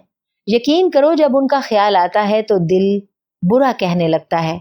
आखिर क्यों? मैंने भी तो तुमसे कुछ कहा था। यकीन करो फौजिया, इतने से काम का इतना बड़ा मुआवजा वसूल करना मेरी समझ में नहीं आता। ये मुआवजा तो नहीं है सरदार। तो फिर? बस तुम एक नेक काम के लिए कोशिश कर रहे हो और मैं उसमें तुम्हारी मदद करना चाहती हूँ। मुझे खुद से किसी तौर पर अलहदा मत समझो, फौजिया ने कहा और मैं परेशानी से कुछ सोचने लगा। फौजिया जो कुछ कह रही थी मेरा जहन उसे कबूल नहीं करना चाहता था। भला इस नेक काम के लिए उन लोगों से इतना बड़ा मुआवजा किस तरह वसूल करूं? फिल्म की तरफ से हमारी तवज्जो बिल्कुल ख़त्म हो गई थी, हालांकि फिल्म खासी दिलचस्प थी। तब फौजिया ने मुझे खामोश देखकर कहा, अब किस सोच में डूब गए हो? बस कोई ख़ास सोच नहीं है। तुम सारे ख्यालात जहन से निकाल दो सरदार। बस यूं समझो कि मैं हर तरह से तुम्हारी साथी हूँ। मेरा दिल चाहता है कि मैं तुम्हारे सीने में अपना दिल रख दूं ताकि तुम मेरी सोच से वाकिफ हो जाओ। तुम्हारा शुक्रिया फौजिया। मेरे जहन में सिर्फ यही एक तरद्दुद था जो मैं तुम्हें बता चुका हूँ, मैंने कहा। हर किस्म का ख्याल जहन से निकाल दो। और हाँ सुनो, तुम क्या समझ रहे हो? क्या हम तुम्हारी इन उलझनों से बेनियाज हैं? कौन सी उलझनों से? मकसद यही है कि ये उलझनें जो तुम्हारे जहन को परागंदा करती हैं, और इनमें अव्वल बात गियास की है। इसलिए हमारी ये कोशिश है कि तुम्हारी ख्वाहिश के मुताबिक गियास को ऐसी ज़िंदगी फराहम कर दी जाए कि वो अपनी तालीम भी जारी रख सके और उसे एक ऐसी माली मुआवनत भी मिल जाए जो उसके घराने को चला सके। ये बहुत ही अच्छा काम होगा फौजिया। बिलाशुबा वो लोग उसके मुस्तहिक हैं, ख़ास तौर से इसलिए कि उनका ताल्लुक मेरी ज़ात से रह चुका है। तुम्हारी ज़ात हमारे लिए किस कदर अफजल है, इसके बारे में तुम सोच भी नहीं सकते। वो तो ठीक है, लेकिन मेरा ज़मीर मुझे मुतमईन नहीं रहने देता। मुझे शर्मिंदगी है कि मैं बार बार तुमसे इस बात का तज़किरा कर रहा हूँ। देखो सरदार, जो कुछ तुम्हारे लिए किया जा रहा है वो सिर्फ इसलिए है कि तुम पूरी तरह खातिर जमा हो जाओ। तुम ये समझो कि जो लोग तुम्हारे साथ शामिल हैं वो पूरी तरह तुमसे मोहब्बत करने वाले हैं। इसके अलावा जो कुछ खर्च हो रहा है इसके बारे में तुम ये समझ लो कि इसका ताल्लुक 100% उस शख्स की ज़ात से है जिसके नज़दीक पैसों की कोई हैसियत नहीं है, जिसकी दौलत इस कदर है कि वो चाहे तो बहुत कुछ खरीद सकता है, लेकिन सिर्फ एक हादसे ने उसे इस कदर मफलूज कर दिया है कि अब वो अपनी मर्जी से कुछ भी नहीं कर सकता। हम चाहते हैं कि तुम इस कदर खातिर जमा हो जाओ कि जो काम करो पूरे सुकून के साथ करो, और तुम्हारे इस सुकून के लिए सरदार हम बड़ी से बड़ी कीमत अदा करने के लिए तैयार हैं। हम तुम्हें जहनी तौर पर सेहतमंद देखना चाहते हैं, बीमार नहीं, फौजिया ने कहा। गोया तुम्हारी बल्कि तुम लोगों की ज़ात पर इन अखराजात का कोई बोझ नहीं पड़ रहा, मैंने सवाल किया। कतई नहीं, बिल्कुल नहीं, तुम इस सिलसिले में बिल्कुल मत सोचो, फौजिया ने खुश दिली से कहा। ठीक है फौजिया, बस मैं ये चाहता हूँ कि मैं एक खुद गर्ज इंसान की हैसियत से तुम्हारी निगाहों में ना रहूं। बिल्कुल नहीं रहोगे, तुम बहुत बड़ी शख्सियत के मालिक हो। तुम्हारे लिए अगर छोटे छोटे काम कर दिए जाएं तो इनकी कोई कीमत नहीं रहती। हाँ, कल या परसों तक हमारा पहला मरहला मुकम्मल हो जाएगा। पहला मरहला? मैंने सवाल किया। हाँ, मेरा मतलब है गियास के लिए एक उम्दा जगह बुक स्टॉल कायम कर दिया गया है और शायद कल या फिर परसों हम तुम्हारी मुलाकात गियास से करवा देंगे। ओह, बुक स्टॉल कहाँ बनाया गया है? पुरानी नुमाइश के एक बेहतरीन इलाके में। सारे काम मुकम्मल कर दिए गए हैं, सामान भर दिया गया है, बस उसका इफ्तिताह बाकी है। मेरी आंखें खुशी से चमकने लगी। गियास और उसकी अम्मी कितनी खुश होंगी। गियास का मुस्तकबिल बन जाएगा। लेकिन मैं उन लोगों से क्या कहूँगा? मैं उन्हें तफसील तो बता ही नहीं सकता। घर वापस आया तो भी जहन इन्हीं ख्यालात में डूबा हुआ था। एक मखसूस वक्त के बाद फौजिया मेरे पास नहीं रहती थी البتہ عام حالات میں وہ صبح سے شام تک میرے ساتھ ہی ہوتی تھی۔ مجھے اس کی گفتگو یاد آنے لگی۔ پکچر دیکھتے ہوئے اس نے مجھ سے جو کچھ کہا تھا، اب میں اتنا گامڑ بھی نہیں تھا کہ اس کی بات نہ سمجھتا۔ وہ مجھ سے محبت کرنے لگی تھی، لیکن کیا میری زندگی غیر یقینی حالات کا شکار نہیں ہے؟ کیا میں کسی ٹھوس زندگی میں ہوں؟ کیا میرا مستقبل محفوظ ہے؟ کیا ان لوگوں کا کام ختم ہونے کے بعد؟ اور پھر میرے ذہن میں لالچ بھر آیا، جیسا کہ ان لوگوں نے پیشکشیں کی تھی، اگر اس کردار کو ادا کرتے ہوئے میرا کام بھی بن جائے تو کیا حرج ہے؟ اس دنیا کا کام ایسے ہی چلتا ہے، تو پھر میں کیوں نہ فائدہ اٹھاؤں؟ میں خود تو کسی کو دھوکہ نہیں دے رہا، میں نے تو کوئی فراڈ نہیں کیا ہے۔ اور ان خیالات نے مجھے مطمئن کر دیا۔ جیسا کہ فوزیہ نے کہا تھا، اگر یہ بات ہے تو ان کاموں کا انہیں کوئی مالی نقصان نہیں اٹھانا پڑتا، تو ٹھیک ہے، پھر میں کیوں نہ فائدہ اٹھاؤں؟ یہاں میری سوچ عام انسانوں سے مختلف نہیں تھی۔ دوسری صبح فوزیہ حسب معمول ایک نئے اور خوبصورت لباس میں میرے پاس پہنچ گئی اور مسکراتے ہوئے بولی، ناشتہ تیار ہے حضور انور۔ میں بھی تیار ہوں، میں نے مسکراتے ہوئے کہا۔ میں نے نہا کر سفید شلوار کرتا پہن لیا تھا جو فوزیہ نے میرے لیے تیار کروایا تھا۔ فوزیہ کی آنکھیں خوشی سے چمکنے لگیں اور وہ بے اختیار مسکرا پڑی۔ تو آئیے، اس نے ایک ہاتھ لہرا کر کہا۔ شکریہ، آپ بھی آئیے، میں نے کہا اور وہ میرے ساتھ آگے بڑھنے لگی۔ خدا کی قسم، دل خوش ہو گیا اس وقت۔ اچھا، وہ کیوں؟ تمہیں خوش دیکھ کر۔ اب تم لوگوں نے مجھے اتنی خوشیاں مہیا کر دی ہیں تو میں خود کو کس طرح روکوں؟ خدا تمہیں سارے زمانے کی خوشیاں دے سردار۔ میری یہی دعا ہے کہ تم کسی الجھن میں کبھی نہ پڑو۔ مجھے ایسے مخلص لوگوں کے مل جانے کی امید نہیں تھی فوزیہ۔ بعض کام امید کے خلاف ہوتے ہیں۔ ہمارے ذہن میں بھی ایسا کوئی خیال نہیں تھا کہ ہمیں ہارون کا ایسا نعم البدل مل جائے گا۔ ہم تو کچھ اور ہی سوچ رہے تھے۔ کیا؟ بس سردار، ابھی بہت سی باتیں تمہاری سمجھ میں نہیں آ سکیں گی۔ کیوں؟ پلاسٹک سرجری کے بارے میں کچھ جانتے ہو؟ نہیں بھائی، ابھی میری تعلیم اتنی آگے نہیں بڑھ سکی۔ وہی میں کہہ رہی تھی کہ پلاسٹک سرجری کے ذریعے چہرے کے نقوش کو تبدیل کر دیا جاتا ہے، لیکن وہ اتنے پائیدار نہیں ہوتے کہ ہمیشہ قائم رہ سکیں۔ ان میں تبدیلی رونما ہو جاتی ہے اور بعض اوقات صحیح پلاسٹک سرجری بھی نہیں ہو سکتی۔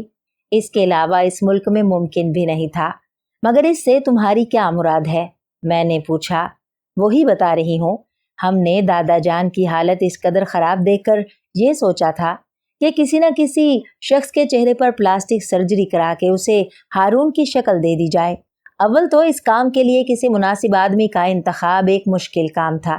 دوسری بات یہ ہے کہ ہمیں خطرہ تھا کہ اگر کبھی وہ صورت پہچان لی گئی تو بڑی مشکل ہوگی، لیکن تم نے ہماری ساری مشکلات حل کر دیں۔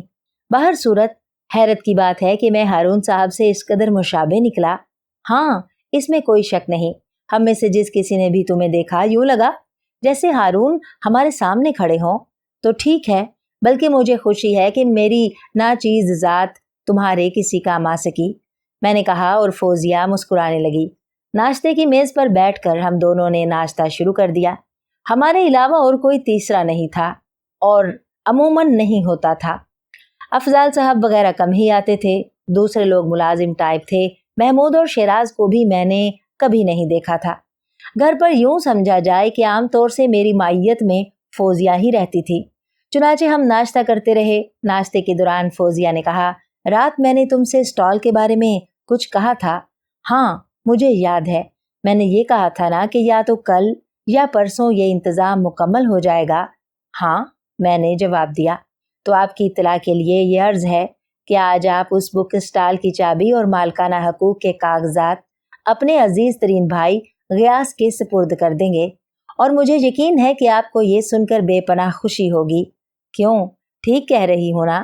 فوزیہ نے محبوبیت سے پوچھا۔ واقعی فوزیہ، میں نے دلی مسرت دباتے ہوئے کہا۔ ہاں، میں جھوٹ نہیں بول رہی۔ میں کس زبان سے تمہارا شکریہ ادا کروں؟ کسی زبان سے بھی نہیں، بلکہ آپ شکریہ ادا کریں گے تو جھگڑا ہو جائے گا، فوزیہ نے مصنوعی طور پر برا ماننے کے انداز میں کہا اور میں ہنسنے لگا۔ لیکن فوزیہ، تمہیں یہ بات کیسے پتا چلی؟ ٹیلی فون کیا تھا افضال صاحب نے۔ کب؟ صبح ہی صبح۔ انہوں نے کہا تھا کہ ٹھیک 11 بجے میں آپ کو لے کر صدر پہنچ جاؤں۔ صدر میں افضال صاحب مل جائیں گے اور پھر وہ بک سٹال ہمارے حوالے کر دیں گے۔ پھر؟ میں نے پوچھا۔ बस फिर क्या हम चलेंगे? नहीं, मेरा मकसद है कि बुक स्टॉल की चाबी वगैरह हमारे हवाले करने के बाद क्या होगा? बस उसके बाद होगा ये जनाब कि आप जाएंगे अपनी अम्मी मोहतरमा के पास और वहां जाकर गयास को तलब करेंगे, और उसके बाद बाकी काम आपका अपना है कि आप किस तरह उन लोगों को समझाएंगे। बस यूं कह दें कि काफी अरसे तक आपकी मुलाकात उनसे नहीं होगी क्योंकि आप बाहर जा रहे हैं। मैं कह दूंगा शाम तक आपकी छुट्टी रहेगी और उसके बाद ठीक 7 बजे आप जैकब लाइन के स्टॉप पर पहुंच जाएंगे, जहां से मैं आपको ले लूंगी। क्या समझे? समझ गया। ओहो, नाश्ता तो करें, आप तो जरूरत से ज्यादा खुश हो गए। नाश्ता करें, नाश्ता। मुझे आपकी सेहत की भी फिक्र है। फौजिया के अंदाज में बड़ी अपनायत होती थी। मैं नाश्ता करने लगा और थोड़ी देर के बाद हम दोनों फारिग हो गए। दर्जी कपड़े लाया है, जरा पहन कर देख लें, रात ही को उसे कहा था। फौजिया बोली और मैं उसके साथ एक कमरे में पहुंच गया। आला दर्जे के सूट थे जिन्हें पहनकर मैंने आईने में देखा और शशदर रह गया। फौजिया भी कुर्बान हो जाने वाली निगाहों से मुझे देख रही थी। खुदा की कसम क्या लग रहे हो, कोई मेरे दिल से पूछे। बस बस, बाकी आइंदा, मैंने कहा और वो खिलखिलाकर हंस पड़ी। फौजिया के मशवरे से मैंने शलवार कमीज में रहना मुनासिब समझा था। ठीक 11 बजे हम सदर पहुंच गए। वहां मूंछों वाले अफजाल साहब मौजूद थे। मुस्कुराते हुए हमारी कार में आ बैठे। चलो भाई, और कैसे हैं हारून साहब? अफजाल साहब ने मुस्कुराते हुए कहा। बिल्कुल ठीक हो, माशाल्लाह, इनकी तो शख्सियत ही निखर गई है, निगाह नहीं ठहरती इन पर। अफजाल साहब ने कहा। मैं सिर्फ मुस्कुरा कर रह गया। ये कागजात हैं हारून साहब, दुकान गयास के नाम पर हासिल की गई है, सारा सामान भी उन्हीं के नाम से होगा। एक मुलाजिम भी रख लिया गया है जो दुकान चलाएगा, उसे सारा काम समझा दिया गया है। चुनाचे आज शाम को 3 बजे वो दुकान पहुंच जाएगा और आप उसे गयास से मिला दें। इस वक्त वो कहाँ होगा? स्टॉल पर, अफजाल साहब ने जवाब दिया और मैं खामोश हो गया। सदर से पुरानी नुमाइश का फासला चंद मिनट का था। हम स्टॉल के सामने पहुंच गए। शीशे के खुशनुमा शोकेस, उनमें सजी हुई किताबें और रसाइल बिक रहे थे। मेरा दिल खुशी से उछलने लगा।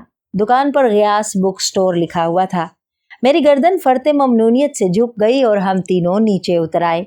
अलीमुद्दीन, ये हैं सरदार साहब, तुम 3 बजे यहाँ आ जाना, ये तुम्हें स्टॉल के मालिक से मिला देंगे। अफजाल साहब ने मुलाजिम से कहा। बहुत बेहतर जनाब, बाकी काम तुम बेहतर तौर से संभाल सकते हो, आप मुतमईन रहें जनाब। ठीक है हारून साहब, अब आप जहाँ कहे मैं आपको उतार दूं। यही ठीक है, मैं चला जाऊंगा, मैंने कहा। अलीमुद्दीन ने स्टॉल बंद कर दिया था और फिर उसने चाबी मेरे हवाले कर दी। मेरा दिल खुशी से बल्लियों उछल रहा था। मैं सोच भी नहीं सकता था कि मैं गयास वगैरह के लिए इतना कुछ कर सकूंगा। क्या हाल होगा उन लोगों का? वो लोग रुखसत हो गए और मैं चाबी लेकर देर तक खड़ा सोचता रहा। बिलाशुबा किसी के लिए कुछ करना दुनिया की सबसे बड़ी सआदत है। हालांकि जो कुछ हुआ था वो मेरी कुव्वत बाजू का नतीजा नहीं था, लेकिन इसके बावजूद मेरी जात उसमें मुलविस तो थी। मैं कुछ लोगों के लिए इस कदर दिलकशी इख्तियार कर गया था कि उन्होंने ये सब कुछ मेरे लिए किया था। इसलिए मेरा वजूद कम अज कम गयास और उसके घराने के लिए फायदेमंद तो साबित हुआ। मैंने सोचा और मैंने दिल में बेपनाह मुसरतें लिए गयास के घर की तरफ कदम बढ़ा दिए।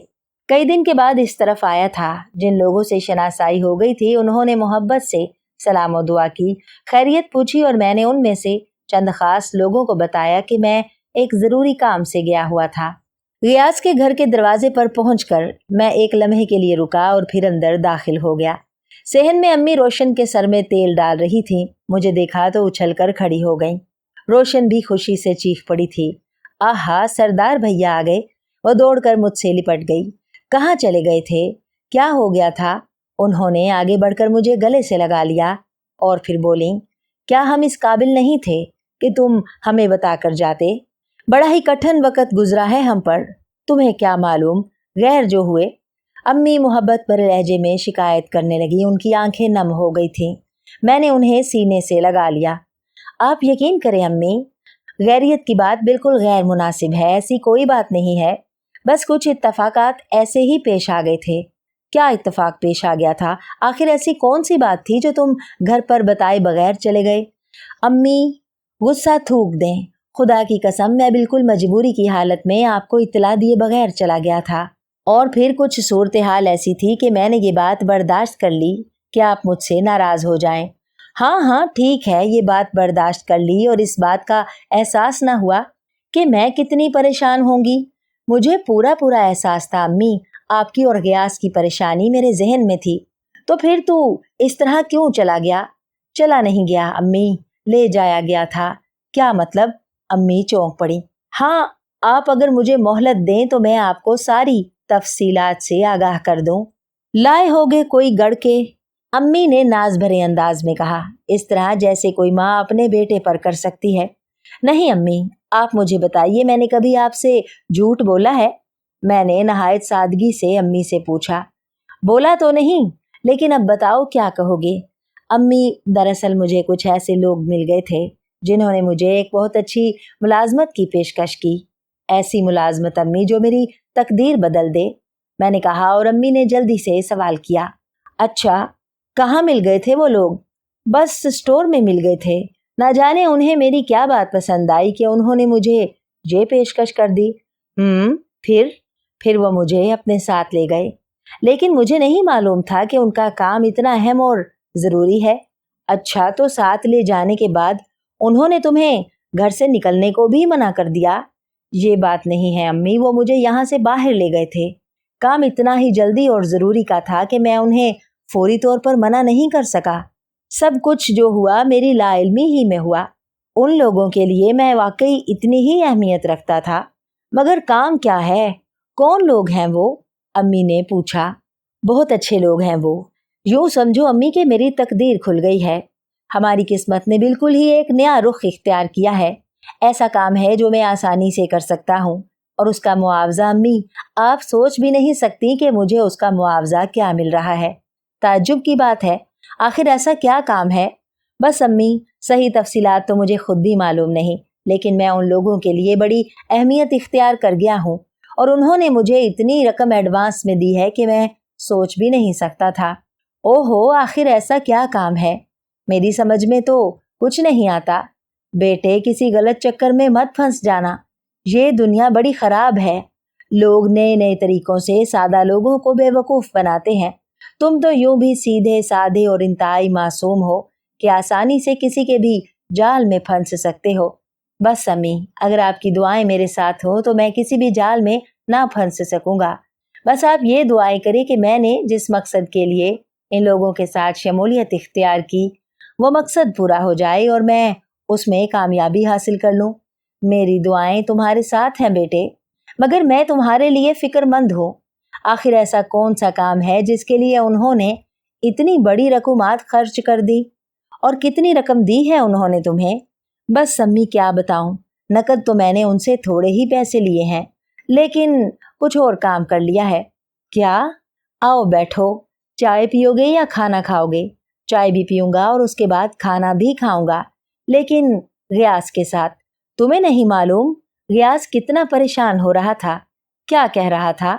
मैंने पूछा। कह रहा था, क्या किसी के बदन में अपना खून शामिल होना जरूरी होता है अम्मी? अगर ये बात है तो फिर मेरे दिल में सरदार भैया का इतना प्यार क्यों है? ये प्यार उनके दिल में क्यों ना पैदा हुआ? वो हमें गैरों की तरह छोड़कर क्यों चले गए? मेरा खत नहीं मिला था अम्मी? मिला था। उस वक्त उसे सुकून हुआ, वरना 2 दिन तक तो कॉलेज भी नहीं गया था। मुझे यकीन था मेरा भाई मेरे लिए कितना परेशान होगा। रोशन, मुझे चाय पिलाओ। मैंने रोशन से कहा, जो एक तरफ खड़ी मुस्कुराकर मुझे देख रही थी। अभी पिलाती हूँ भैया, मगर क्या उन लोगों ने आपके कपड़े भी उतार लिए? रोशन ने हंसकर कहा। क्यों, ये पहने तो हुए हूँ, वो तो नहीं जो पहन कर गए थे।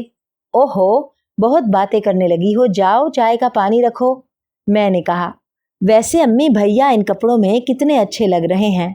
रोशन बोली। अरे तू जाती है चाय बनाने या मैं तुझे बताऊं? जूं कहीं की। मैंने कहा और रोशन हंसती हुई बावर्ची खाने भाग गई। काम नहीं बताया उन लोगों ने तुम्हें? बाहर के किसी मुल्क में कोई काम है अम्मी, जिसके लिए वो लोगों को यहाँ से ले जा रहे हैं। बड़े बड़े पढ़े लिखे लोग हैं, बेचारों ने मुझे भी उनमें शरीक कर लिया। बड़ी बड़ी रकमें एडवांस दे रहे हैं उन्हें। ताज्जुब है, हमने तो ऐसा काम कभी नहीं सुना। बहरहाल अल्लाह तुम्हें अपनी अमान में रखे। मैंने उनसे मना कर दिया था अम्मी कि मैं उनके साथ नहीं जा सकता, लेकिन बड़ी खुशामद करने लगे। मैंने उनके सामने कुछ शर्तें पेश कर दी और जब उन्होंने वो शर्तें मान ली तब मैं कहीं तैयार हुआ। क्या शर्तें पेश की तुमने? मैंने उन्हें बताया कि मेरा छोटा भाई कॉलेज में पढ़ता है, मेरी बहन और अम्मी हैं, मैं उन्हें बेसहारा नहीं छोड़ सकता। तो उन्होंने पूछा कि मैं क्या चाहता हूँ और मैंने उन्हें जवाब दिया कि मैं अपने गयास भैया के लिए एक बुक स्टॉल खोलना चाहता हूँ जिससे उसकी खूब आमदनी हो और अखबार भी ना बेचने पड़े। ये गयास की बहुत बड़ी ख्वाहिश थी अम्मी। ओह, फिर? बस जब उन्होंने मेरी यह शर्त पूरी कर दी तो मैंने उनकी बात मान ली। क्या मतलब? ये बुक स्टॉल की चाबी है अम्मी, इसमें माल भरवा दिया गया है और एक मुलाजिम भी रख दिया गया है जो खुद ही सारे काम करेगा और स्टॉल की सारी आमदनी गयास को देगा। गोया गयास इस बुक स्टॉल का मालिक होगा। उन्होंने ये काम कर दिया? अम्मी ने हैरत से पूछा। ना करते तो मैं तैयार कब होता उनके काम के लिए। अरे ना जाने क्या काम है, कहीं किसी मुसीबत में मत फंस जाना। हमें नहीं चाहिए ऐसी आमदनी, हमें नहीं चाहिए ऐसा बुक स्टॉल। जो खुदा दे रहा है वही ठीक है, बस खुद मेहनत करके सब कुछ बना लेना। माँ बाप के सहारे हो बेटे, खुदा तुम्हें हर आफत से महफूज रखे। अम्मी परेशान हो गई थी। मैं उन्हें दिलासे देता रहा और बमुश्किल तमाम वो पुरसुकून हुई। हम चाय पी रहे थे कि गयास की आवाज सुनाई दी, अम्मी क्या सरदार भैया? और फिर वो मुझे देखकर ठिठक गया। कहाँ सुन लिया तुमने? अम्मी ने कहा। बाहर लोग कह रहे थे। गयास मुंह फुलाकर बोला और आगे बढ़ने लगा, लेकिन मैंने आगे बढ़कर उसे पकड़ लिया था। ईमान से मैं नहीं बोलूंगा आपसे, बिल्कुल नहीं बोलूंगा। अरे वाह मेरे शेर, बस इतनी सी बात पर नाराज हो गए? यार ईमान से मजबूरी थी, वरना कौन सी मजबूरी थी ऐसी? आपको मालूम है मेरी क्या हालत रही है। हाँ, अम्मी ने सब कुछ बता दिया है और मैंने भी अम्मी को सब कुछ बता दिया है। चलो चाय पियो, फिर बात करेंगे। अम्मी आप मेरी मुश्किल हल करें और उसे सब कुछ बता दें। बताएं अम्मी, क्या मजबूरी थी भैया की? रियास ने कहा और अम्मी ने मुतफक्कर लहजे में उसे पूरी तफसील बता दी।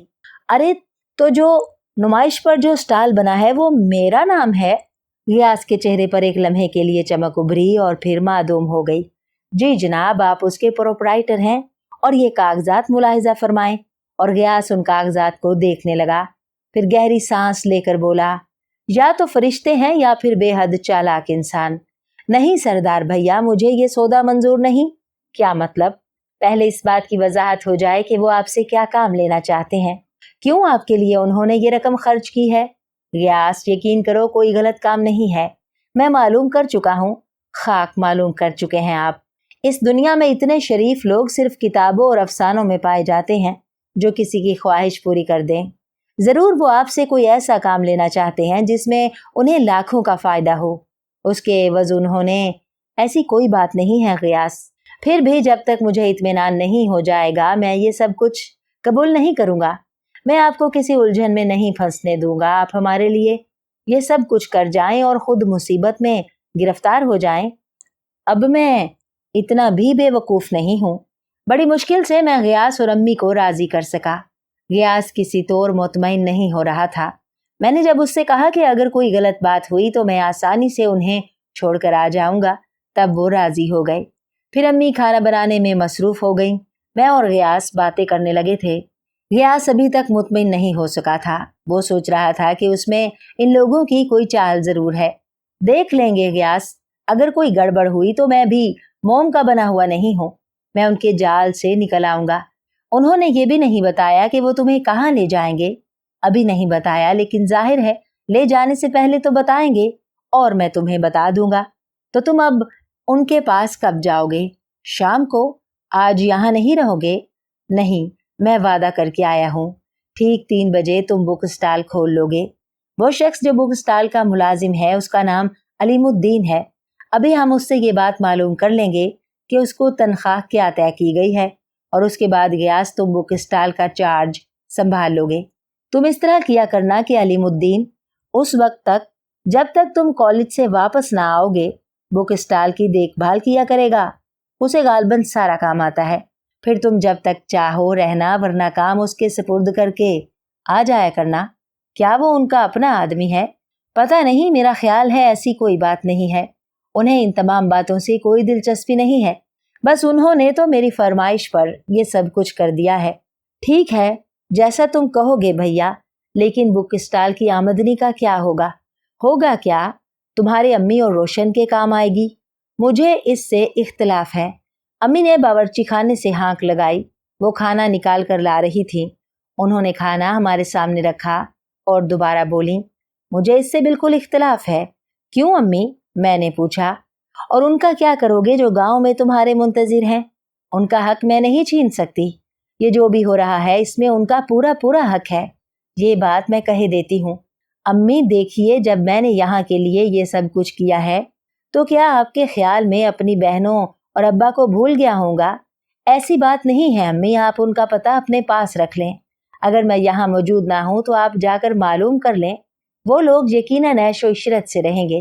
کمال کی بات ہے, میں تو پاگل ہوئی جا رہی ہوں یہ سوچ سوچ کر کہ وہ لوگ کون ہیں آخر جو تم پر دولت لوٹانے کے لیے تیار ہیں. بس امی, بے وقوف ہی سمجھ لیں ان لوگوں کو بھی, لیکن آپ یقین کریں کہ اس میں کوئی فریب اور جھوٹ نہیں ہے. ان لوگوں کے ان سوالوں سے اب میں عاجز آ گیا تھا. بمشکل تمام ہی خاموش ہو سکے تھے سب, ورنہ میں جانتا تھا کہ میری بات نہ تو امی نے تسلیم کی ہے نہ غیاث نے. ٹھیک 3 بجے میں غیاث کو لے کر بک اسٹال پر پہنچ گیا. علیم الدین ہمارا منتظر کھڑا ہوا تھا. میں نے غیاث سے اس کا تعارف کرایا اور اس نے جھک کر غیاث کو سلام کیا.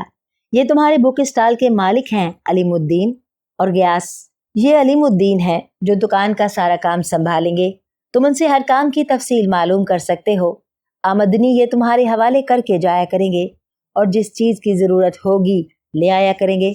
انہیں اس سلسلے میں خاصا تجربہ ہے. ساری عمر ان کاموں میں گزری ہے صاحب, آپ بے فکر رہیں, میں سارے کاموں سے واقف ہوں. ہاں, تمہاری تنخواہ کیا طے ہوئی ہے؟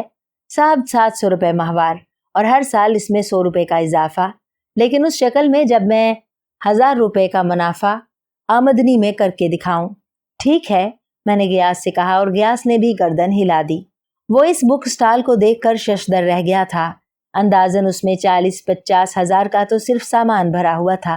دکان کی قیمت الگ تھی, گویا 1,00,000-1,50,000 کا مسئلہ تھا جس کے بارے میں غیاث سوچ بھی نہیں سکتا تھا.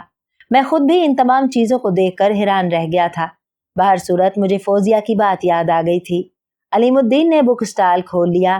غیاث تھوڑی دیر رک کر بک اسٹال کا جائزہ لیتا رہا. اس کی عجیب کیفیت تھی. کبھی اس کا چہرہ شدت مسرت سے چمک جاتا اور کبھی اس پر فکر مندی کی تہ جمنے لگتی تھی. تقریباً 5:30 بجے ہم لوگ واپس پلٹے اور میں نے ان لوگوں سے اجازت چاہی. غیاث مجھے چھوڑنے جانا چاہتا تھا لیکن میں نے اس سے معذرت کر لی.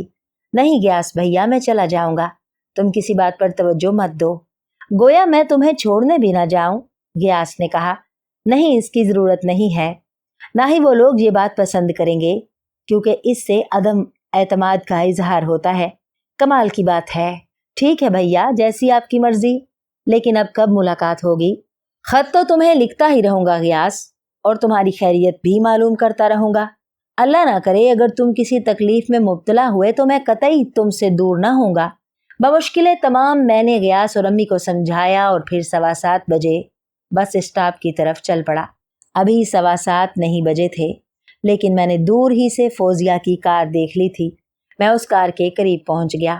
فوزیہ میری منتظر تھی. مجھے دیکھ کر چونک پڑی اور پھر مسرور لہجے میں بولی, ارے میں نے تو تمہیں آتے دیکھا نہیں.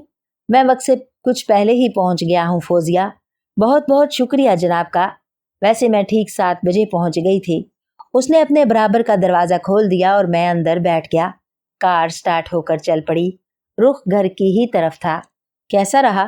امی اور غیاث سے ملاقات ہوئی؟ ہاں, وہ سب کچھ ان کے حوالے کر دیا.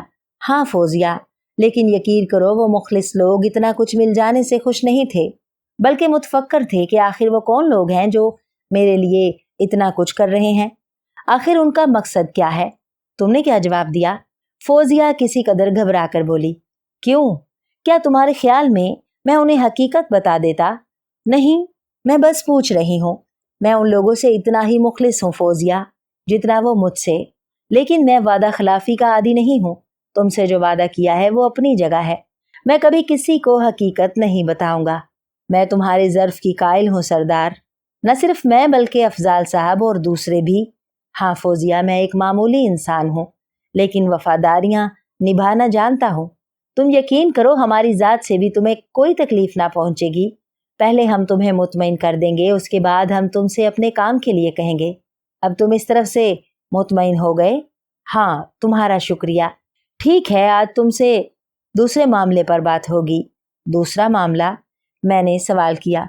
हाँ, अभी तो तुम्हारे गांव भी चलना है। तुम्हारे वालिद और बहनों से भी तुम्हारी मुलाकात कराई जाएगी ताकि तुम किसी खलिश के शिकार ना हो।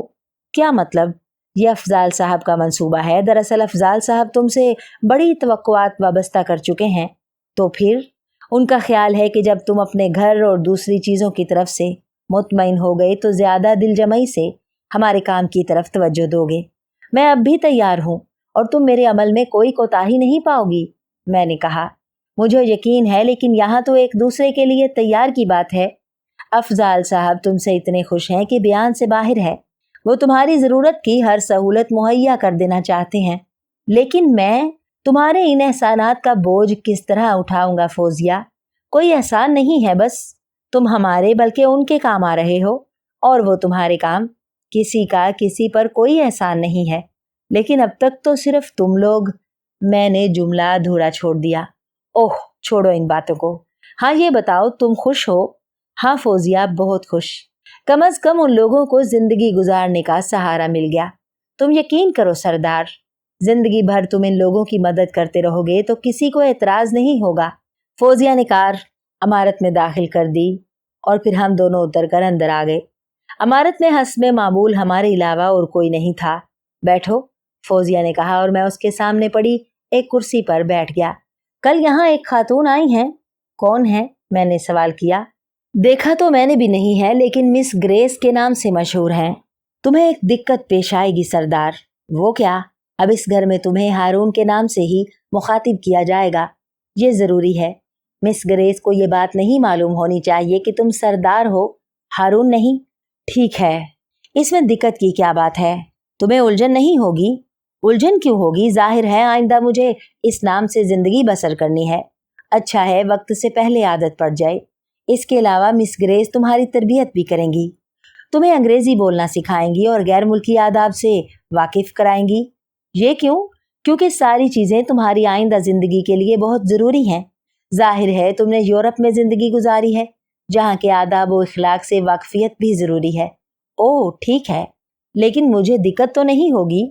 हरगिज़ नहीं। तुम जिस कदर ज़हीन इंसान हो मैं जानती हूँ। मुझसे ज़्यादा इस बात को कोई नहीं समझ सकता। तो फिर कल से शुरू करा दें तुम्हारी ट्रेनिंग? हाँ, मैंने मुस्कुरा कर कहा। अब दूसरी बात हो जाए हारून, वो भी फरमा दीजिए, मैंने कहा। फौजिया मुस्कुराने लगी। ईमान से कोई नहीं कह सकता कि तुम एक आला तबके के फर्द नहीं हो।